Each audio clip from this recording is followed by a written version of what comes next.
Hi friends, welcome back to my channel Dua gardening. कैसे हैं आप सब? उम्मीद है खैरियत से होंगे। दोस्तों, आज की वीडियो में मैं आपको बताने वाली हूँ सीड्स को स्प्राउट करने का तरीका और स्प्राउट करने के बाद उन सीड को किस तरह हम खाने में अपने शामिल कर सकते हैं। सबसे पहले हम ये जान लेते हैं कि स्प्राउट होते क्या हैं, किन किन बीजों से स्प्राउट बना के हम उसको खा सकते हैं, कच्चा खा सकते हैं, पका के खा सकते हैं, और इसको लिविंग फूड या सुपर फूड क्यों कहा जाता है।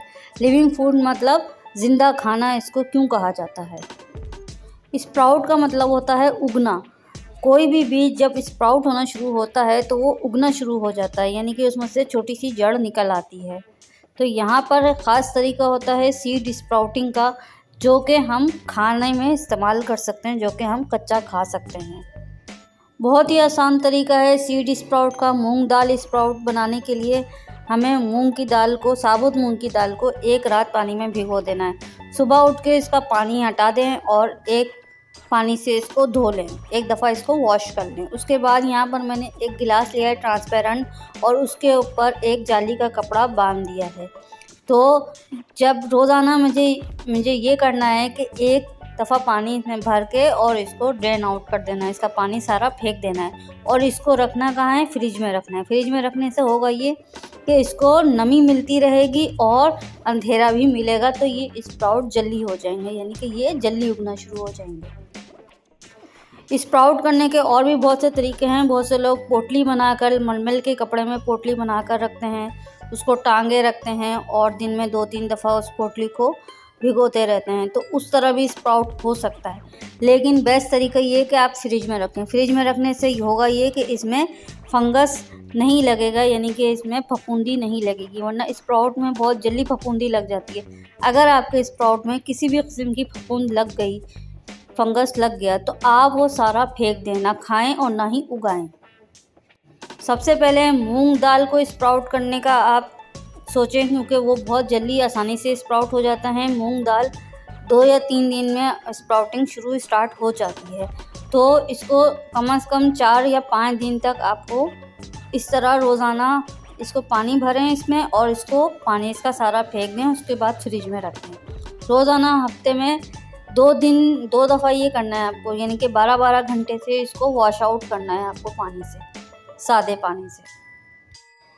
बिल्कुल इसी पैटर्न पे आप कोई भी सीड, चाहे वो काला चना, सफ़ेद चना, राजमा, लाल लोबिया, सफ़ेद लोबिया, या अगर आप ग्रेन्स स्प्राउट चाहते हैं, यानी कि जो जिनका आटा बनता है, जैसे गंदम, जौ, जवार, बाजरा, मकई, सोयाबीन, इस तरह के अगर आप बीज को स्प्राउट करेंगे तो उनका भी यही तरीका है। अच्छा, यहाँ पर एहतियात की बात यह है कि जब भी आप स्प्राउट बनाएं, कोई भी सीड का आप स्प्राउट बना रहे हैं खाने के लिए, तो उसमें इस बात का ख्याल रखें कि उसमें किसी भी किस्म का फंगस ना लगे, यानी कि काई वगैरह या फफूंदी ना लगे, और उसमें चिपचिपापन या बदबू अगर आने लगे तो आप उन स्प्राउट्स को फेंक दें, ना उगाएं और ना ही खाएं। अब बात करते हैं इसको सुपर फूड क्यों कहा जाता है और लिविंग फूड भी इसको कहा जाता है। तो इसमें जो है इतनी ज़्यादा ताकत हो जाती है, जब ये स्प्राउट होना शुरू हो जाता है तो इसमें केमिकल चेंजेस होती हैं। इसकी वजह से इसमें जो है बहुत ज़्यादा न्यूट्रिशन, आयरन, मैग्नीशियम, कैल्शियम, हर किस्म के फाइबर, एंटीऑक्सीडेंट, ये बहुत ही ज़्यादा फ़ायदेमंद हो जाता है अगर आप इसको स्प्राउट करके और थोड़ा सा बॉईल करके खाएं। स्प्राउट करके कभी भी कच्चा ना खाएं, कोई भी सीड हो। स्प्राउट के लिए ज़रूरी है कि आप इसको दिन में 2 या 3 दफ़ा ज़रूर धोएं रोज़ाना, और इसका अच्छी तरह से पानी जो है ना, इसको छान के उसके बाद आप इसको फ्रिज में रखें।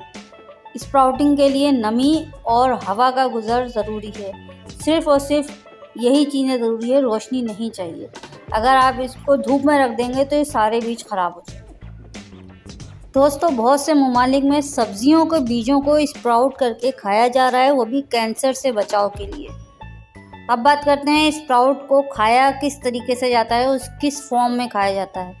स्प्राउट को हम रॉ स्प्राउट को खा सकते हैं, यानी कि कच्चा स्प्राउट को हम खा सकते हैं कि नहीं, और क्यों नहीं? क्योंकि स्प्राउट एक हैवी फूड है और बहुत ही रिच विटामिन और मिनरल्स होते हैं इसमें, तो इसको कच्चा नहीं खाना चाहिए।